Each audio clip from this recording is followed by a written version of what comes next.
सरकार ने 45 mid level विशेषज्ञों को लेटरल एंट्री के माध्यम से भर्ती करने के फैसले पर यू-टर्न ले लिया है। हालांकि पहले भी तमाम विशेषज्ञ इस प्रक्रिया का हिस्सा रहे थे। लेटर एंट्री के दपीए एक्सपर्ट्स की सीधी नियुक्ति तो पंडित जवाहर नेहरू के जमाने से चला आ रहा है। कार्मिक मंत्रालय ने यूपीएससी को 45 पदों पर लेटरल एंट्री से भर्ती का विज्ञापन वापस लेने को कहा। हालांकि सरकार में अलग अलग क्षेत्र के एक्सपर्ट की सीधी भर्ती का सिलसिला नेहरू के दौर से चला आ रहा। सरकार मिड लेवल पर 45 विशेषज्ञों को लेटरल एंट्री के जरिए नियुक्त करने जा रही थी, लेकिन विरोध के चलते यू-टर्न ले लिया है। प्रधानमंत्री नरेंद्र मोदी के निर्देश पर कार्मिक मंत्रालय ने यूपीएससी को लेटरल एंट्री से भर्ती के विज्ञापन को वापस लेने को कहा है। लेटरल एंट्री से भर्ती का मुख्य विपक्षी कांग्रेस के साथ साथ एलजेपी जैसे एनडीए के सहयोगी भी विरोध कर रहे थे। सरकार भले ही विरोध के आगे झुक गई, लेकिन लेटरल एंट्री से सरकार में उच्च पदों पर डायरेक्ट भर्ती का सिलसिला तो पहले पंडित नेहरू के दौर में इंडस्ट्रियल मैनेजमेंट पूल से होती थी एक्सपर्ट की भर्ती। 1950 के दशक में इंडस्ट्रियल मैनेजमेंट पूल के दिनों से ही सरकार विशेषज्ञों को नियुक्त करती रही है। आई.जी. पटेल, मनमोहन सिंह, वी कृष्णमूर्ति, मोटेक सिंह अहलूवालिया और आर.वी. शाही जैसे दिग्गज हस्तियों को सरकार में लाया गया था, लेकिन यह नियुक्तियां आमतौर पर वरिष्ठ पदों तक ही सीमित थीं। अब सरकार का फोकस तकनीक और पर्यावरण जैसे क्षेत्रों पर था, जहां मौजूदा सिविल सेवा व्यवस्था में विशेषज्ञता की अनुमति नहीं है। यूपीएससी ने संयुक्त सचिव और निदेशक के पदों पर भर्ती के लिए विज्ञापन जारी किया था, जिससे यह बात साफ होती है। 1959 में तत्कालीन प्रधानमंत्री जवाहरलाल नेहरू ने इंडस्ट्रियल मैनेजमेंट पूल की शुरुआत की थी।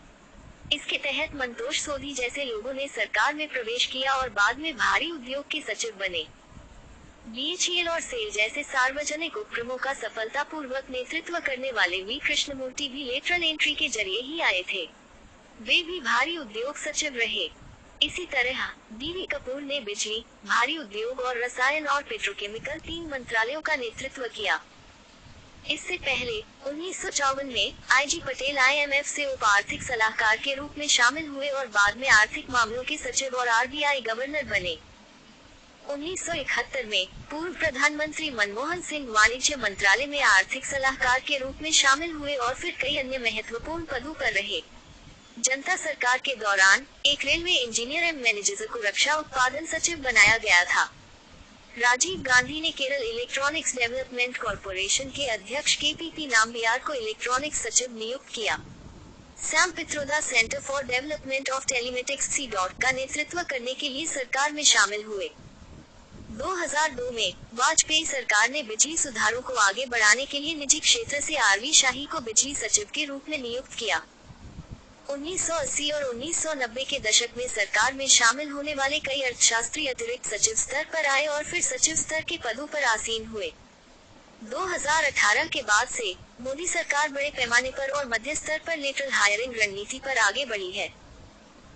हालांकि सरकार ने इसका कारण दूसरे प्रशासनिक सुधार आयोग की सिफारिशों को बताया है, लेकिन सरकारी नौकरियों में सर्वश्रेष्ठ प्रतिभाओं को आकर्षित करने में विफलता ने भी इसमें भूमिका निभाई है, खासकर इसलिए कि कई IAS अधिकारी केंद्रीय प्रतिनियुक्ति पर आने के इच्छुक नहीं हैं।